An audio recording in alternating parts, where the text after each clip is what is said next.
Hello student, आज की video में हम देख रहे हैं प्रायिकता, जिसको हम प्रोबेबिलिटी भी कहते हैं। प्रायिकता मतलब होता है कि संभावना, चांस। जैसे कि अगर आपसे कोई पूछता है कि कल का मौसम क्या है, कल बारिश होगी या नहीं होगी, तो कईयों का आंसर होगा हाँ हो भी सकती है, कईयों का आंसर होगा नहीं होगी। ठीक है, यानी हो भी सकती है, नहीं भी हो सकती है, तो वहाँ पे हम उसको बोलते हैं प्रायिकता, यानी जहाँ पे संभावना होती है या नहीं भी होती है। ठीक है, अब जैसे कि एक पासा फेंक रहे हैं, पासा इट मीन्स डाइस, जिस जो लूडो का जो गोटी होता है, तो उसमें आपकी कितनी संख्याएं होती हैं? 6 संख्याएं होती हैं, है ना। पासे में 6 साइड्स होते हैं, तो 6 संख्याएं होती है। कौन कौन सी? 1 2 3 4 5 6। अब अगर आपको बोला जाता है कि अगर पासे को उछाला जाए तो 2 आने की क्या प्रायिकता है, तो जब पासे को उछाला जाएगा तो कुछ भी आ सकता है, 1 2 3 4 5 6 कुछ भी आ सकता है। लेकिन यहाँ पे 2 आने की प्रायिकता अगर पूछा जा रहा है तो हमें क्या चाहिए? 2 चाहिए।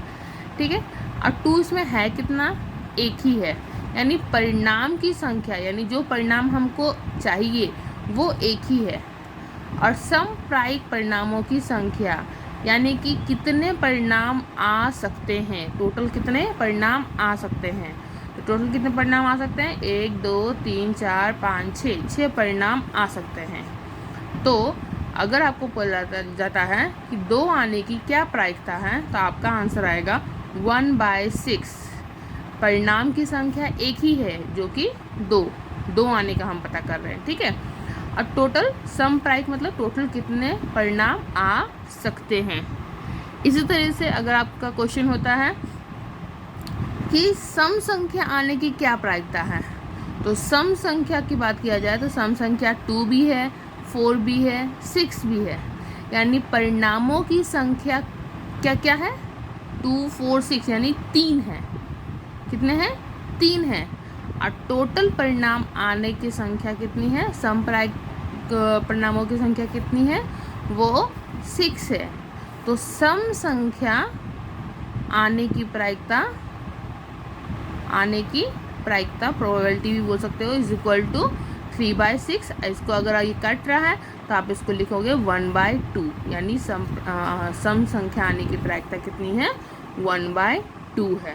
ठीक है, इसी तरीके से क्वेश्चन घुमा फिरा के बोला जाता है, जैसे कि यहाँ पे 6 नंबर हैं, आपको कई बार 6 8 एक डब्बे में 8 संख्याएं हैं, या कुछ बॉल है लाल पीले हरे, अब लाल बॉल आने की क्या प्रायिकता है, पीला बॉल आने की क्या प्रायिकता है, इस तरह से क्वेश्चन आते हैं। या फिर एक आता है डाइस का, सिक्के का आता है, हेड एंड टेल का। जैसे कि एक सिक्का उछाला जा रहा है, तो अगर एक सिक्का उछाला जा रहा है तो या तो हेड आएगा या तो टेल आएगा। ठीक है, 2 ही पे है, तो हेड आने की क्या प्रायिकता है? 1/2, और टेल आने की प्रायिकता भी 1/2 है। अब क्वेश्चन कभी कभी होता है कि 2 सिक्के उछाले जा रहे हैं, तो 2 सिक्के उछाले जा रहे हैं, तो या उसमें क्या आने के चांसेस होंगे? तो हेड, एक सिक्का हेड और एक सिक्का टेल आ सकता है। ठीक है, या फिर दूसरा हो सकता है पहला टेल आए दूसरा हेड आए, या फिर हो सकता है दोनों हेड आए, या फिर हो सकता है दोनों टेल आए। ठीक है, यानी कि इसमें अगर 2 सिक्के उछाले जाते हैं, एक सिक्का उछाला जाता है तो या तो हेड आएगा या टेल आएगा, 2 ही समप्रायिकता है। समप्रायिकता यानी टोटल। ओके, जब 2 सिक्के उछाले जाते हैं तो समप्रायिकता आपका कितना हो जाता है? 4 हो जाते हैं। ठीक है, तो 4 में से आपका क्वेश्चन है क्या डिपेंड करता है कि कम से कम एक हेड आना चाहिए, तो कितना हो जाएगा? 3/4। अगर दोनों हेड आना चाहिए तो कितना हो जाएगा? 1/4। दोनों टेल आना चाहिए तो 1/4। कम से कम एक टेल होना चाहिए, 1 2 3 3/4, क्योंकि तीनों में टेल आ रहा है। ठीक है, इस तरह से आपका आंसर आएगा। ठीक है, तो ये आपका प्रायिकता। Thank you.